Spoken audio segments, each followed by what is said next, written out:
Audible is the leading provider of spoken word entertainment and audiobooks, ranging from bestsellers to celebrity memoirs, news, business, and self-development. Every month, members get 1 credit to pick any title, plus 2 Audible originals from a monthly selection, and access to daily news digests from the New York Times, the Wall Street Journal, and the Washington Post, as well as guided meditation programs. Between a full-time job in IT and a full-time job in podcasting, it gets harder and harder to sit down and read the books I'm interested in. This is where Audible comes in. I can listen on my daily commute, relaxing, or while out running errands and still get in the books I've been wanting to get into. You can download titles and listen offline anytime, anywhere. The app is free and can be installed on all smartphones and tablets. Now you can try Audible risk-free with a special 30-day free trial by visiting audibletrial.com/nerdery and murdery. That's audibletrial.com/nerdery and murdery. Don't let your busy life get in the way of that great book you've been wanting to read. Go get your free trial of Audible today. This podcast is sponsored by BetterHelp.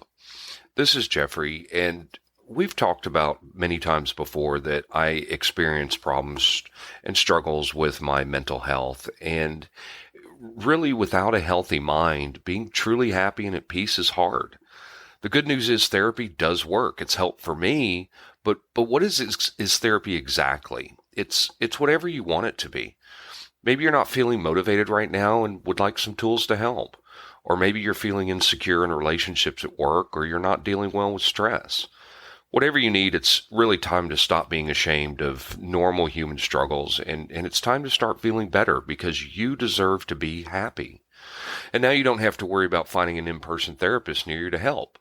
BetterHelp is a customized online therapy that offers video, phone, and even live chat sessions with your therapist, so you don't have to see anyone on camera if you don't want to.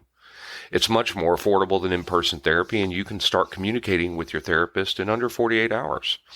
So join the millions of people who are seeing what online therapy is really about. It's always a good time to invest in yourself because you are your greatest asset.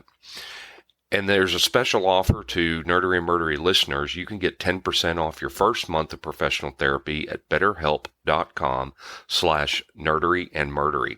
That's betterhelp.com/nerdery and murdery. Thanks again to BetterHelp for sponsoring this podcast. And I said, what about breakfast at Tiffany? She said, I think. How's it going? Hi, how are you? Excellent.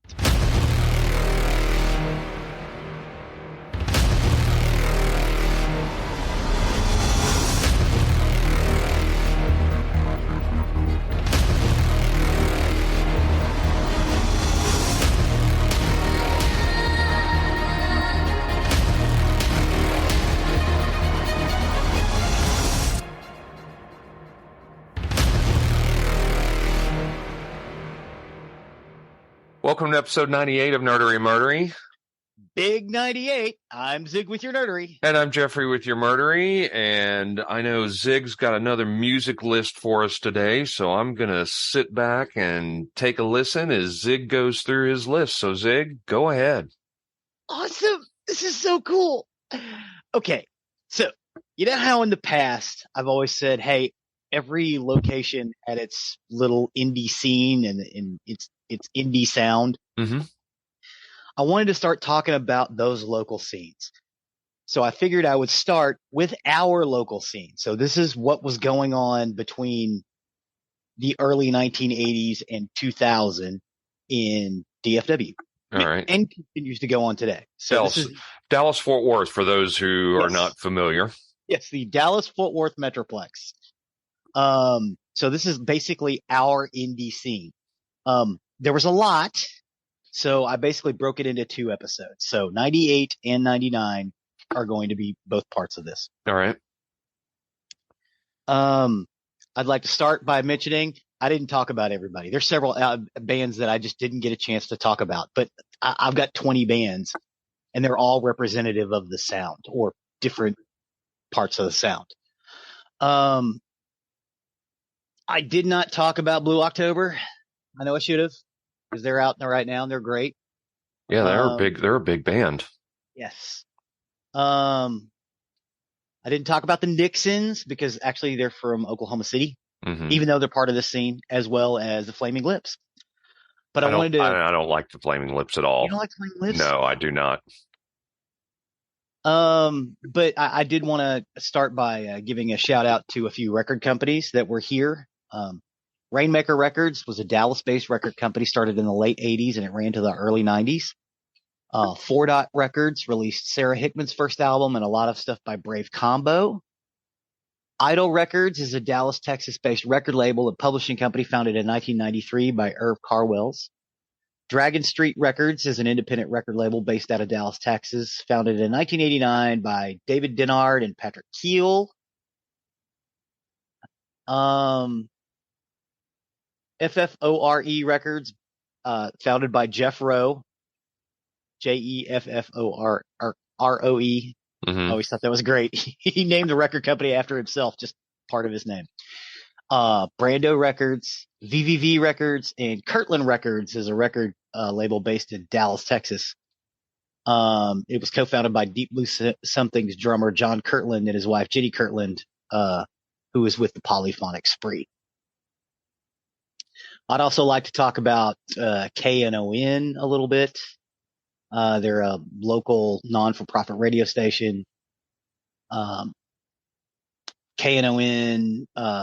plays a variety of music. They're still on 89.3. And it's kind of a great little radio station, but they play everything. So, but I figured we would start with the bands. Since we talked about the record companies and things like that, just want to give a shout out to those guys because they really were doing a lot of heavy work, heavy lifting back in the day. So this episode we're going to talk about Pop Poppins, Bat Masterson, Deep Blue Something, Tabula Rasa, Grand Street Criers, Trippin' Daisy, Kill Billy, Reverend Horton Heat, Old 97s, and Leroy Shakespeare and the Ship of Vibes. All right. The first song is by Pop Poppins. It's called Be Patient. Pop Poppins is an alternative rock band from Dallas, Texas. The members are Bruce Gregory Dickinson, Mark Hitry, Michael Jerome, William Paul Hitry. Their first album was The Other Lover, released in 1990 as a cassette by the band. Their second album, Delight in Disorder, was released a year later in 1991 by Carpe Diem Records. It's another little record company. Be Patient is on that second album. Be Patient was an indie hit here, and I want to say around the rest of the country. But I wanted to open with this one because it's got a really cool opening. Really, just kind of, it has a slow build to it. Be patient. It's just a really groovy little tune, and really indicative to the sound around here because, as I've talked about before, the sounds that developed in local areas out of punk rock or hardcore rock or art rock, what have you. Every area had its own little distinctive sound, and our area was really big on sort of, there's a kind of a folk country sound to it, which you get a lot, especially with like the old 97s. But there's also a psychedelic guitar drone sound as well. Those two things meet with Be Patient, Pop Poppins. There's definitely a southern vibe to them. Have you heard that song before? No. Okay. The next one is by the Bat Mastersons. It's called Damn You. The Bat Mastersons were a Dallas, Texas band along with Edie Brickell and the New Bohemians, and they're credited with giving the Deep Ellum music scene its first airplay and recognition outside the Dallas area. Damn Them is on the eponymous album released in 1990 on Dragon on Dragon Street Records. The Bat Mastersons. The Bat Mastersons actually, to me, they don't really sound like an indie band. Damn Them was originally recorded in like 1986. Much like a lot of the New Bohemian stuff, which was released in 89. Most of it was recorded back in 85 and 86. It's just it's a rock song, you know? It's not really bubblegum pop, but it is pretty poppy. It's hooky as well. It's not something that you would think of as being like a hardcore punk song. It's the furthest thing from it. But it's a pretty good tune, and it follows Be Patient pretty well. The next song is Breakfast at Tiffany's by Deep Blue Something. Which I know this one. Yes. I know this one well. Yeah. This group was founded in 1991 in Denton, Texas by the brothers Todd and Toby Pipes. I want to say they're twins. I don't think they're identical twins, but they do look an awful lot alike. They were both students at the University of North Texas. The brothers enlisted drummer John Kirtland, who started Kirtland Records, and guitarist Clay Burgess. Deep Blue Something originally performed as Leper Messiah after the line from the David Bowie Ziggy Stardust song. Burgess left the band before the band started to record their first album, 11th Song. The band independently released the album in 1993. Kirk Tatum joined the band after the album's release in 1994. The band released their second album, Home, via an independent label named Brando Records. Home was re-released a year later under the major label Interscope Records. The accompanying single, Breakfast at Tiffany's, peaked at number 5 on the Billboard Hot 100 and topped the charts in the United Kingdom. According to Todd Pipes, the lyrics of the song were inspired by Audrey Hepburn's performance in the feature film Roman Holiday, but they thought the Hepburn film Breakfast at Tiffany's would make a better song title. So it was almost called Roman Holiday. But yeah, this encapsulates that sound a lot. It's fairly poppy, but there's a pretty hard drive-in droning guitar in that song. I saw these guys live at the Rainmaker Records 10th anniversary concert. Every band got up to do a 20-minute set because there was like 10 bands on it. It went on for like 3 or 4 hours. So they go up to do their little 20 minutes. They don't do Breakfast at Tiffany's. They do the Rush's Spirit of Radio, which was amazing. And then they did Ziggy Stardust. Yeah. And they, 10 minutes of Rush, 10 minutes of Ziggy Stardust, and they were off. Wow. Yeah. It was amazing. It was some of the best guitar work I think I've ever seen close up. And I could get really close if I wanted to venture through the pit. Which reminds me, I'm too old to get in pits anymore. I just don't need to be in them. Right. I get tired. I get hurt.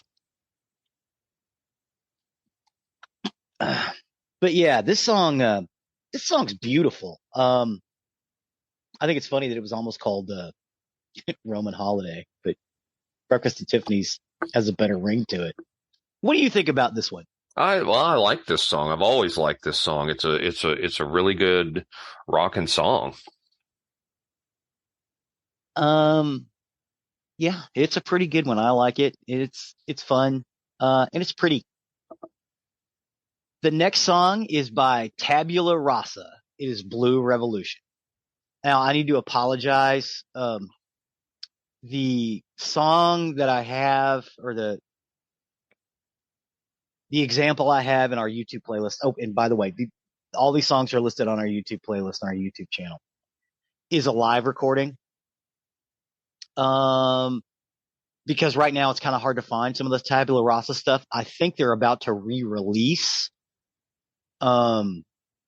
which would be nice because a lot of this stuff needs to be heard. But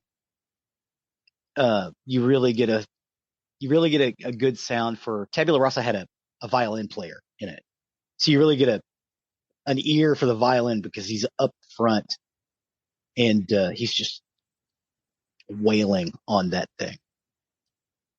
Tabula Rasa was an alternative rock band from Fort Worth, Texas. Tabula Rasa formed in 1992 and disbanded in 1994, though they reunited for an anniversary concert in 2012. Members included Ezra Boggs, Stephen Duncan, Doug Kershaw, Owen Kinzer, and Jason LaMarca. After Tabula Rasa, various members went on to perform with the Chemistry Set and the Grand Street Criers. I the Jury, Drive-By Orchestra, Blender, Not Called Common, and Sunward. Confined in Skin and Bones.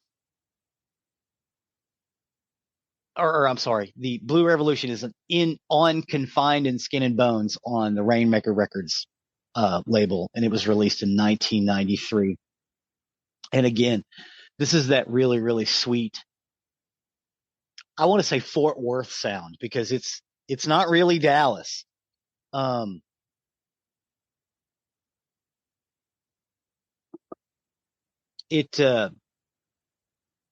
God, it's just beautiful.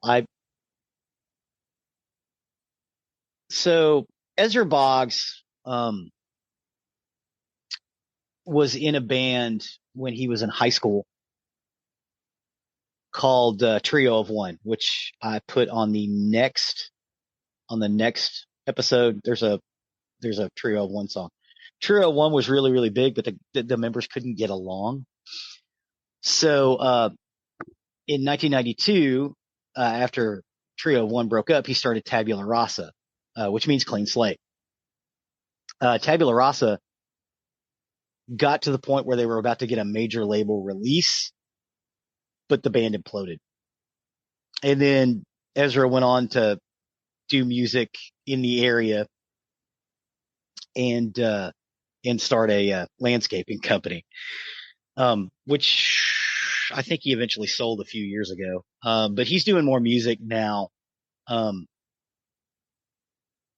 He's a local music guy who really should have, I think he should have been able to get a little farther than they did. And I think it was just because of interpersonal conflict. I don't think that's because of Ezra. He's a pretty nice guy. He's a little gruff sometimes talking about this stuff because it's painful for him to talk about, because he got really, really close, Besides, the music is exceptional and wonderful. And I think it needs to be heard more. Especially some of the Trio of One stuff. Poor Man's Honeymoon. The Time is one of the prettiest songs I've ever heard. But yeah, this Tabula Rasa song, Blue Revolution, is really beautiful. And you really get this wonderful violin solo that's just, it's off the chain, with rock guitars. You got a violin, you got rock guitars. It's almost like a country western song, where they'll bring the fiddle out, even though they have rock guitars. It's like that, which you don't hear very often. But yeah, as a matter of fact, the violin player was also the lead singer for Quick Serve Johnny, which is another one of my favorite bands from Fort Worth. But I saw Tabula Rasa live at that Rainmaker Records 10th year anniversary. That was actually the first time they got back together. And Quick Serve Johnny was also on that bill. So, I mean, the violin player was already there, so why not? But yeah, they were amazing. And again, it's one of those things, I've seen those guys live a bunch, and they were incredible. And you all often think, with live songs, especially in small venues,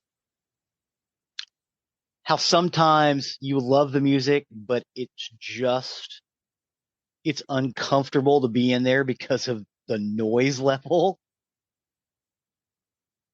Tabula Rasa, and actually a lot of these bands were not that case. They could play in a small venue and it didn't hurt your ears after the end of the show, which is a testament to good playmanship. Yes, it doesn't need to be quiet, but at the same time, you don't need oral damage, hearing damage to enjoy a band, you know. And a lot of these bands that I've gotten this list are the same way. Grand Street Criers. Grand Street Criers is the next band, and the song Blackout by Fred Cohen, Greg Bueller, Max Lintner, Steve Duncan, and Tim Locke. Again, some of the members of Tabula Rasa. And Blackout is it's amazing. I want to say Blackout, they actually played that on national. Grand Street Criers played on like national shows. Like, you get to hear them a lot, especially this tune, Blackout. I want to say it made it up to like the top 50 in the Billboard Hot 200. But again, it's another one of those bands that kind of went away after a few years, unfortunately. Just beautiful lyrics. But again, that same sort of Tabula Rasa sound where you can go and hear them play and you're not going to damage your hearing and have a really good time because they all sound good live. Of these 20 bands that I've picked, on both episodes, I want to say I have seen all but 5 of them live. Oh, wow. Yeah. Yeah. That's one of the reasons why I wanted to pick the list I picked.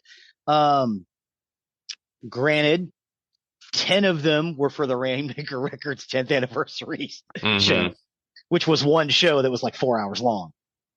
And everybody only got 20 minutes.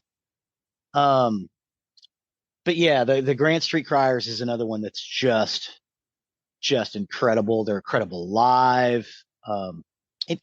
They're a Fort Worth band, you gotta love that.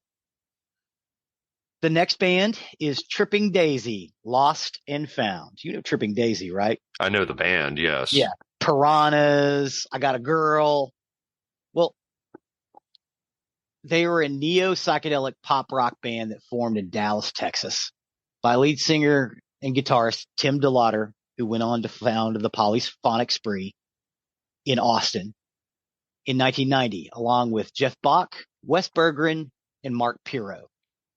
After playing local gigs, the band released their first single, Lost and Found, which received moderate airplay on local radio station KDGE. The band incorporated a light show similar to the Joshua Light show at the Fillmore East, where it used effects such as handmade slideshows with multi-layered 16-millimeter projections along with oil and water. The visual attention was present in their very first show and was the beginning of many multimedia attractions to come. Tim DeLauder still uses a lot of this with the Polyphonic Spree. Like he's got a choir, and there's like a light show where they use the oil and water mixture. You know how they do that, right? No. Okay. So they have an overhead projector, like an old fashioned overhead projector from, school, right? Underneath it, they have basically film, like a piece of film blown up, like you project through a projector. Mm-hmm. So they take a still and blow it up, so it's transparent or translucent, and then on top of that, they take a glass pan, so it's also see through, and they put oil and water in it and drip food coloring and shake it. That's how you get those weird 1960s lighting effects. That's cool. Yeah. It's honestly really easy to do, but you got to wear gloves because that pan gets real hot. Right. And occasionally that piece of film will, because that thing is so hot and it's got that glass on top of it, that piece of film can get burned. So you got to be careful with them. But Tripping Daisy, they soon began recording what would become their first full-length album, Bill, released on the independent label Dragon Street Records. Dragon Street is still around, by the way. They're still making records. The album was a favorite on Dallas radio. The sound of Bill is characterized by the heavy use of vocal effects and unconventional riffs, both of which lend to a neo-psychedelic sound. Bill was re-released on major label Island Records with a different mix and mastering from the Dragon Street version. It also excludes the cover song Green Tambourine. Tripping Daisy disbanded in 1999 following the sudden death of Bergeron. The remaining members reformed in 2017 for a reunion performance at the Homegrown Festival in Dallas, following which they played a number of concerts in Texas during 2017 and 2019. I understand that they're going to be doing some more shows here now, especially around here, because Trippin' Daisy was really well loved and well received in the DFW area. And this song, in particular, Lost and Found. I mean, I like their more commercial stuff, like I Got a Girl, and well, I say more commercial. I mean, I Am an Elastic Firecracker is the weirdest name for a record I've ever heard. but Piranhas and stuff like that. But this Bill stuff, it's got a little bit more of it's a little more hillbilly, as it were, you know? It's got a little more of the homegrown Texas sound to it, which I really love. So if you guys aren't out there listening to Bill, the original Bill from Trippin' Daisy, go out there and check that out. I want to say the mix that I put in on our YouTube playlist is from the original Bill, and you can definitely hear a difference. It's not as clean. It could be cleaner. The Interscope release was much cleaner, I'm sorry, not Interscope, Island Records was much cleaner than this one, but this one has a charm all its own. The next band is Kill Billy and the Muddy Rio Grande. Kill Billy is a psychobilly band. Okay. So, like, think Reverend Horton Heat, but a little more like Ghost Riders in the Sky. Mm-hmm. You know, kind of there's more of a bluegrass sound to Kill Billy. Kill Billy was the house band for the Hop for years and years and years. They were also the house band for the Aardvark when the Hop got bought out. Mm-hmm. The Hop was a local Fort Worth venue called the House of Pizza, HOP, the Hop. They had great pizza, and they had 18 and up shows for years and years and years. Occasionally they would even have all ages shows. So, you know, younger guys could get in. But Kill Billy, was a Fort Worth, Texas based band active from 1987 to 1994. It was described its music as being a mixture of bluegrass and punk rock. Critics have variously described the band's style as a fusion of bluegrass and shred metal. And interesting. A genius bluegrass playing straight, fast, and loud. The Dallas Observer, Robert Wolanski, described the band as irreplaceable and their breakup in 1994 as the end of an era. Kill Billy originated in 1986 when its guitarist Alan Woolley. Remember the guy we used to work with at MCMC? Tim? Vaguely. Yeah. Alan is Tim's first cousin. Yeah. Wrote and recorded a cassette, Foggy Mountain Anarchy. He wrote it. It says entirely by himself, but I want to say Tim actually played on that record because Tim used to be a musician before he got into the collectible market and then car sales. Woolley was performing with a punk rock band, the White Shapes. He then sent the cassette to KNON, which we've talked about, the little local independent radio station. DJ Craig Nightman Taylor, who liked it so much that he called Woolley to invite his entire band to come onto the show and perform. Woolley then admitted that he had no band and that he had recorded the album by himself, to which Taylor replied, given that Taylor knew how to sing and play harmonica, they should make Kill Billy a real band. So Woolley and Taylor went on to do so. They played their first show on March 12th, 1987. The band's lineup changed, but its core members were Woolley, Taylor, singer and banjo player Stephen Trued, acoustic guitarist, mandolin player, and singer Harris Kirby, bassist Richard Hunter, and drummer Michael Schwedler. After producing cassettes and selling them at shows, they released their major label debut, Foggy Mountain Anarchy, in June of 1992. In 1994, the band released Stranger in This Place on Crystal Clear Records. Like the previous album, Stranger in This Place was internationally distributed. The band broke up due to financial insolvency in 1994 and played their last show on November 4th of that year. The last show they played was at, I don't know if it was the Hop or if it was the Aardvark by then, but that's where they played it, at that venue. That was the last place they played. And there were lines around the block. Muddy Rio Grande was on Stranger in This Place from 1994. It was re-released in 1998 on Flying Fish Records out of Chicago, so you can go out and get it pretty readily. Nightman Taylor was also the first person to play Straight Outta Compton on the radio. Another claim to fame for him. Mm-hmm. You know, when he was, because he still worked at KNON while he was doing Kill Billy. But yeah, Kill Billy is, they're just weird.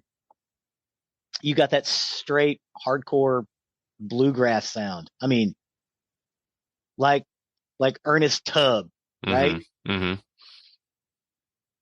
With a shredding guitar. Just think of that. Banjo, mandolin, shredding guitar.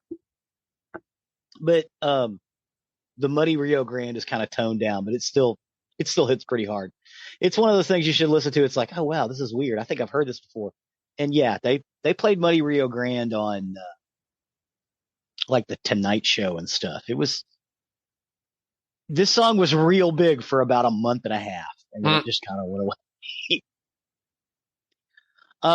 The next one I would like to talk about is the Reverend Horton Heat and the song Big Little Baby on Smoke 'Em If You Got 'Em, released by Sub Pop in 1990. You know, as big as they are, I've never heard them.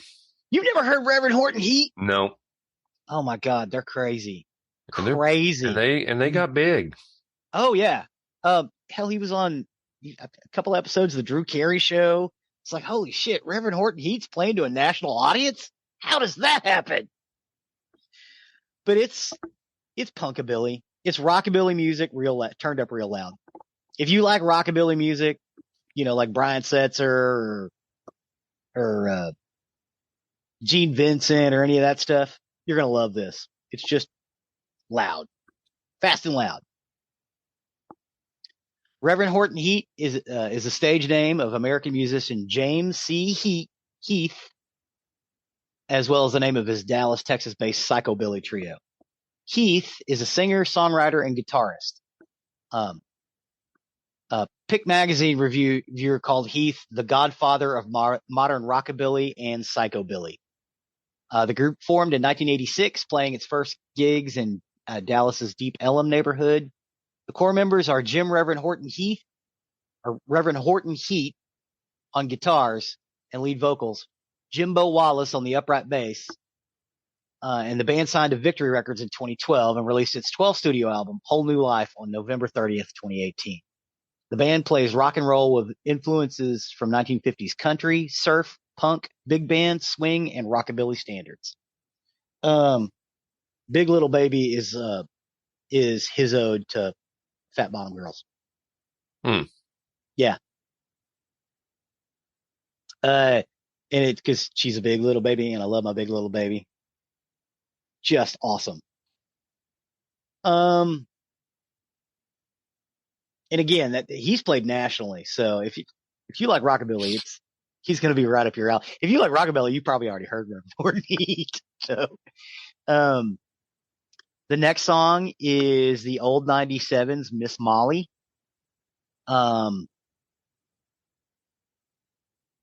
Miss Molly recalls Jim Miller and Hammond's previous work in the bluegrass band Kill Billy. So two of the guys from Old 97 started out in Kill Billy. With Doreen referred to a memorable fan of the band and referenced New York City for the first of many times. The Old 97s are an American rock band from Dallas, Texas, formed in 1992. They have since released 12 studio albums, 2 full extended plays, shared split duty on another, and have 1 live album. Their most recent release is 12th. So the Old 97s were pioneers of that alt country movement during the mid to late 1990s with like Wilco. They then developed more of a power pop sound in the early 2000s. Lead vocalist and primary songwriter Rhett Miller has described the band's style as loud folk. The band's name is a reference to the wreck of the Old 97. Initially a popular Dallas bar band, Old 97s toured the country after releasing their first album, 1994's Hitchhike to Rome, spelled R-H-O-M-E, like the town in Texas. All right, listeners out there, if you guys aren't familiar, Rome is a town in Texas that is basically a wide spot in the road. Right. Yeah. So when they say Hitchhike to Rome, that's a non-starter because there's no traffic out there. You got a truck stop, you got a Dairy Queen. Yep, that's it. And there's some houses back up off the highway. And right. Other than that, you got nothing. I don't even think they have a city hall.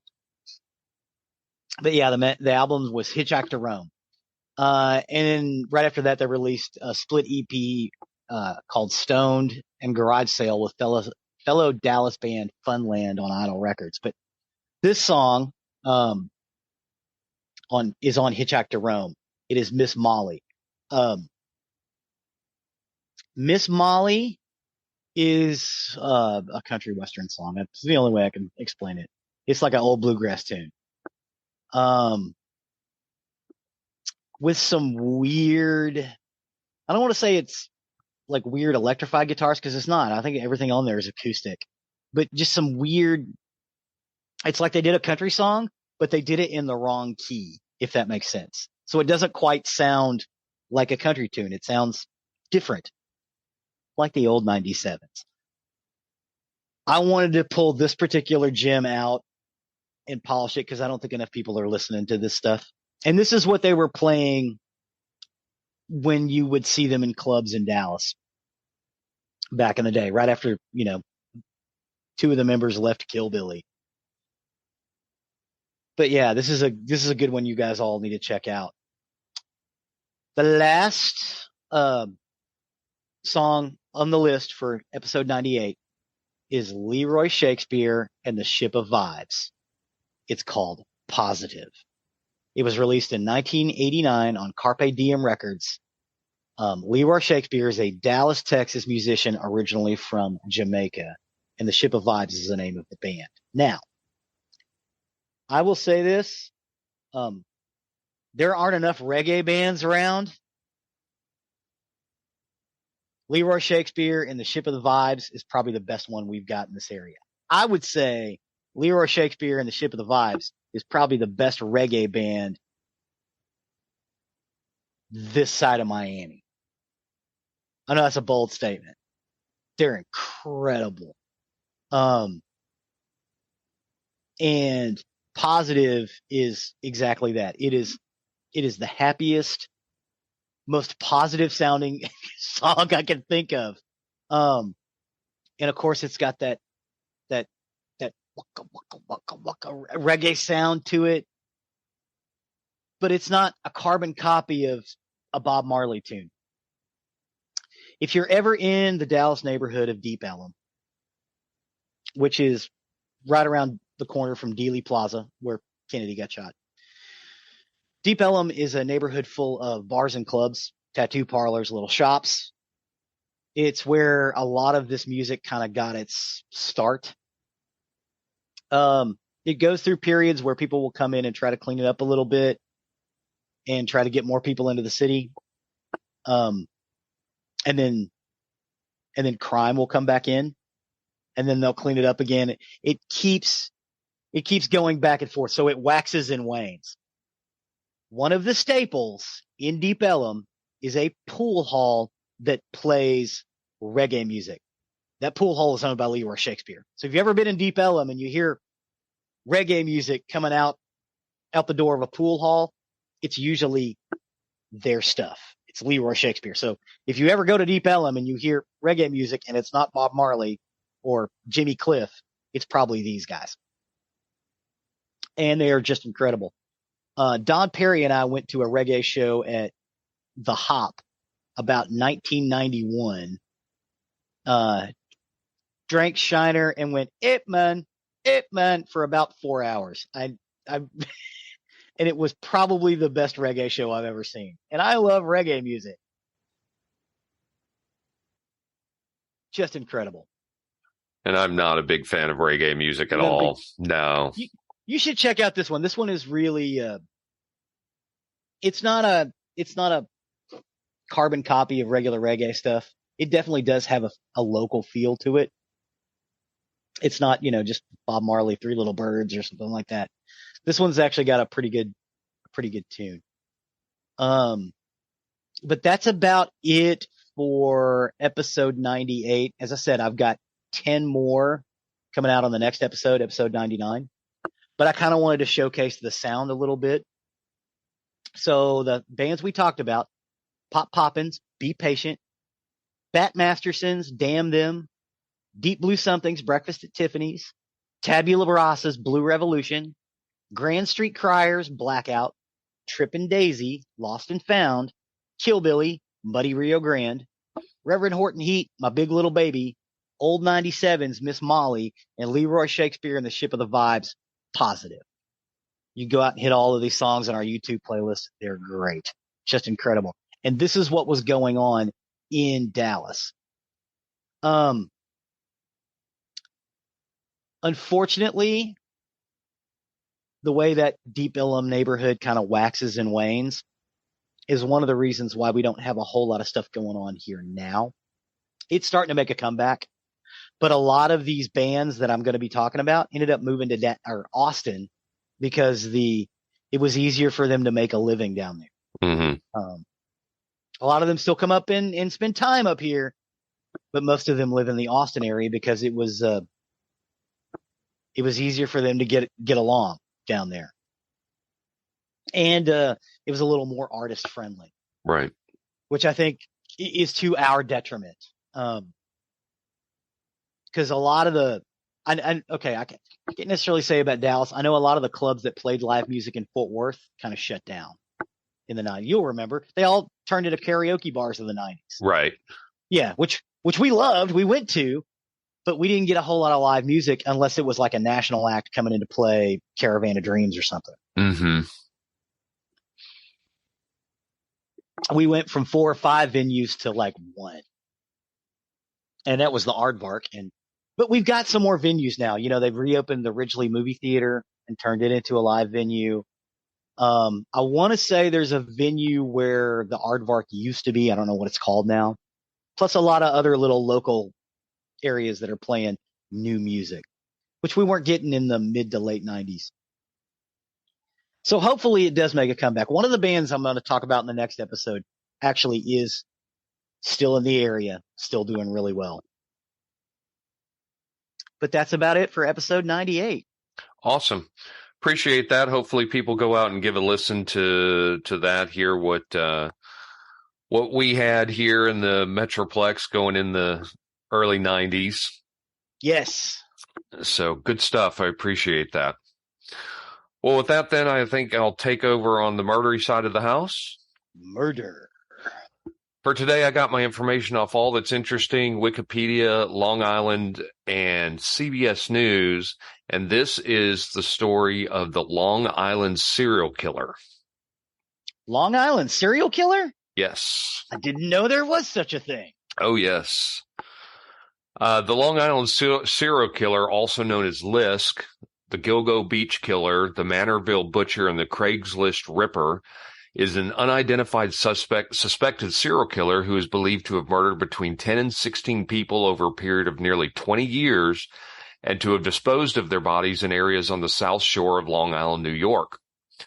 Most of the known victims were sex workers who advertised on Craigslist. So amongst the beautiful beach dunes and picturesque homes lining Long Island's South Shore lay a deep, dark, tragic underbelly. Within this suburban utopia lay the most awful secrets that have finally been laid bare for all the world to see, save the identity of the culprit who committed the crimes.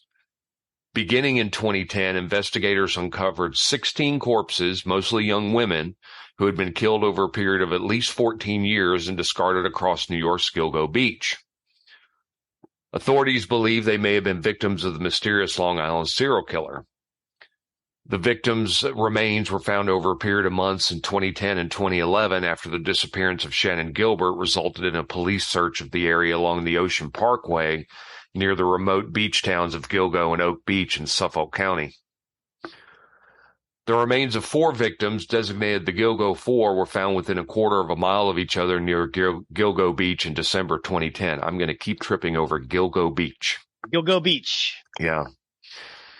The initial 4 bodies were identified in January 2010. Megan Waterman, 22, of South Portland, Maine, who had gone missing on June 6, 2010. Maureen Brainerd Barnes, 25, of Norwich, Connecticut, who was last seen on July 9, 2007. Melissa Barthelme, 24, of Erie, Babylon, New York, who disappeared, missing since July 10, 2009, and Amber Lynn Costello, 27, of North Babylon, New York, who had disappeared on December 2, 2010. All 4 women were revealed to have been escorts and or prostitutes who had advertised their services on the classified advertisements website Craigslist. The remains of each woman was found stuffed into an individual rotting burlap sacks, and autopsies later revealed all the women died of strangulation. 6 more sets of remains were found in March and April 2011 in Suffolk and Nassau counties.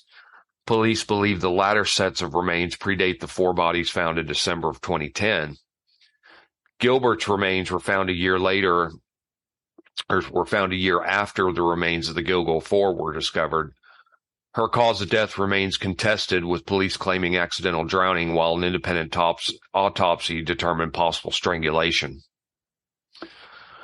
Beginning in 1996, police started discovering human remains near Gilgo Beach on Long Island's South Shore, and for the next decade they kept finding more, but it wouldn't be until 2010 that a new discovery led them to believe that all the victims could be the work of a single murderer dubbed the Long Island serial killer, or again, Lisk.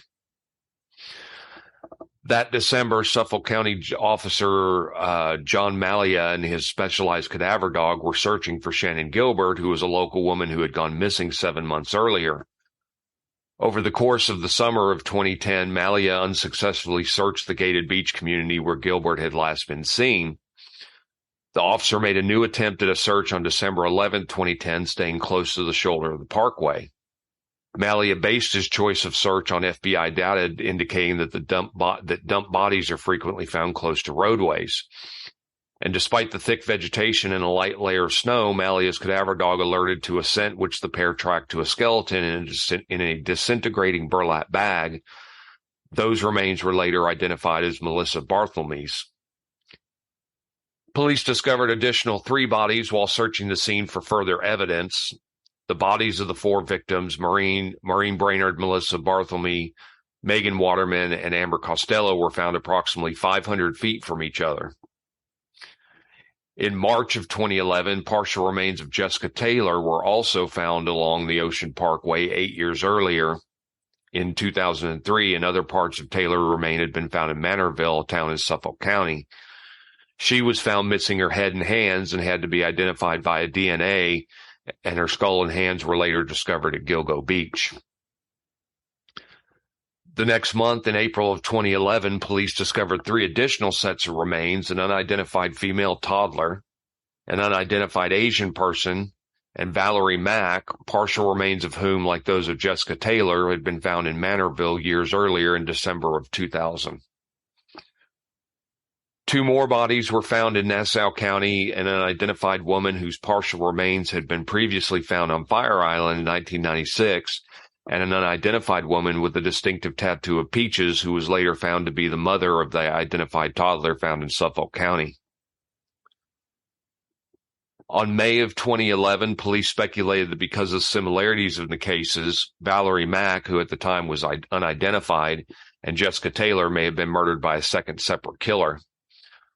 On November 29, 2011, however, police announced they believe one person to be responsible for all 10 murders and that the perpetrator is almost certainly from Long Island. The single killer theory stems from common characteristics between the condition of remains and forensics evidence related to the bodies. Police immediately launched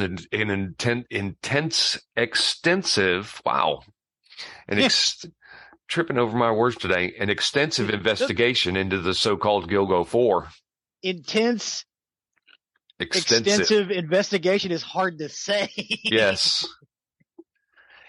In June of 2011, Suffolk County Police announced a $25,000 reward for information leading to the arrest in the Long Island murders. By the end of 2011, they found 6 more sets of human remains near the same stretch of Ocean Parkway near Gilgo Beach. And to this day, 4 victims remain identified, and police believe there could be as many as 6 more victims linked to the Gilgo Beach murders. Shannon Gilbert's remains were finally located in Oak Beach in December 2011, 19 months after her disappearance. And again, her cause of death is still contested. But even after years of investigation and countless leads, the case repeatedly goes cold. Every so often, Suffolk County Police release new evidence in the hopes of identifying more of the victims. Yet the identity of the Long Island serial killer has remained mysterious for more than 2 decades. Long Island's South Shore is typically a dreamy paradise along the East Coast with shimmering water, plenty to do in the summer, and a tight-knit community many call home. But for 23-year-old Shannon Gilbert and more than a dozen others, it became a nightmare. When Officer Malia and his dog found the human remains along a remote stretch of Gilgo Beach, it began a lengthy investigation into nearly 20 years' worth of murders by an unidentified suspect, again known variously as the Gilgo Beach Killer, the Craigslist Ripper, and the Manorville Butcher. But today, the mysterious murderer is known as the Long Island serial killer, or LISK, and it is believed that the suspected serial killer brutally strangled between 10 and 16 people, all of whom were women. After police found the Gilgo Beach victims along the Ocean Parkway, Suffolk County Police Commissioner Richard Dormer made a bleak announcement. He flatly told police and community, quote, 4 bodies found in the same location pretty much speaks for itself. It's more than a coincidence. We could have a serial killer. The news sent shockwaves through the community, and police launched a full investigation based on the findings of the women who were known as the Gilgo Beach Four. Again, that was Megan Waterman, Maureen Brainerd Barnes, Melissa Barthelme, and Amberlynn Costello. Investigators determined that the Gilgo Four had several things in common. They had all been sex workers who used Craigslist to advertise online before they disappear, and each woman's body was found in individual burlap sacks, and their autopsies were all revealed they died from strangulation. A few months into the Long Island serial killer case, police widened their search area based on evidence from the first 4 women, and by March of 2011, they discovered 4 more women. A month later, they found another 3 1 mile east of the Gilgo Four. Though these women were not wrapped in burlap like the first 4, police determined that investigators needed to widen their scope and even further to find any more victims, according to Newsday. Only one of these last bodies to be discovered was identified, and that was 20-year-old New York resident Jessica Taylor, who went missing in 2003. At the time she vanished, she also made her living with sex work. She was found buried near another woman, a child, and a man. The additional 7 bodies were enough to pull surrounding officers and the New York State Police into the Long Island serial killer investigation. And on April 10th, 2011, the investigation led to the discovery of another potential victim, bringing the total to 10. None of those victims were Shannon Gilbert, even though it was her disappearance that started the investigation. And 11 days later, police found 2 human teeth after cutting through the bush along the brush along the Ocean Parkway, but no victim has been linked to this evidence. More remains were found and matched to unidentified victims, but identifying the victims remained challenging. On December 10, 2015, Suffolk County Police Commissioner Tim Sini announced that the FBI had officially joined the investigation. The announcement came one day after former police chief James Burke was indicted for civil rights violations and conspiracy. Burke, who had resigned from the department in October of 2015, was reported to have blocked FBI involvement into the List case for years. The FBI had previously assisted in the search for the victims, but have never officially been a part of the investigation. In November of 2016, Burke was sentenced to 46 months in federal prison for assault and conspiracy. In December of 2016, police were able to match a torso found by a hiker in another location in 1997 to dismembered remains found near Jones Beach in neighboring Nassau County. A black woman in her 20s or 30s when she died. Police dubbed her Peaches because she had a distinctive tattoo of the fruit on her chest. And because her serial killer had severed her head from her torso, police have been unable to release a composite sketch of what she looked like. On December 12, 2017, Suffolk County Prosecutor Robert Bianca Villa from the County District Attorney's Office announced that John Bittroff, a carpenter from Manorville, Long Island, was a suspect in at least one of the Lisk murders. Bittroff had been convicted in May of that year for the murder of two sex workers in 1993 and 1994. Suffolk County Police issued a reward of $5,000 and $25,000 for any information that led to an arrest of the Long Island serial killer, but nothing came through. And with no further evidence or an inability to identify some of the victims, the case went cold yet again. Wait, hold on. So okay, I'm with you. So that carpenter, there were two sex workers that were killed in 93 and 94. Right. And he got, okay, I was thinking you were saying he got indicted in 93 and 94. I was like, how did he commit the crimes if he was in prison? But anyway, right. No, he was in 93. Yes, he was convicted in May of that year. Okay. I'm with you. He was convicted in May of 2017, but he was just a suspect in at least one of the Lisk murders, but he's never been definitively linked to the Lisk murders. Okay. I'm with you now. Thank you, sir. No problem. Late into the investigations, the Long Island serial killer Shannon Gilbert's body was found on Oak Beach, a short distance from the Go-Go 4. And like the four women, Gilbert was also a sex worker and close in age to the other victims, though this information was not released during the original investigation. In June of 2019, a proposal was made to use genetic genealogy to identify the unidentified victims and possibly the killer in the Lisk case. On January 16th, 2020, Suffolk County Police Commissioner Geraldine Hart released images of a belt found at the crime scene with the letters HM or WH, depending on the orientation of the belt, embossed into the leather. The belt had been found during the initial investigation near Ocean Parkway and Go-Go Beach, and police believe the belt was handled by the perpetrator and that it did not belong to any of the victims. The police revealed few details about the belt's evidentiary value and would not comment on exactly where it had been found. It had also been announced that new scientific evidence was being used in the investigation and that they had launched GilgoNews.com, which is a website enabling the department to share news and receive tips regarding the investigation. On May 28th, 2020, Jane Doe number 6 was identified as Valerie Mack, who also went by the name of Melissa Taylor. But the lack of transparency also proved to be a factor in the overall success or no success of the case. Much more was known about the Go-Go 4 than was released, but the new Suffolk County Police Commissioner Rodney Harrison has sought to change that with further information.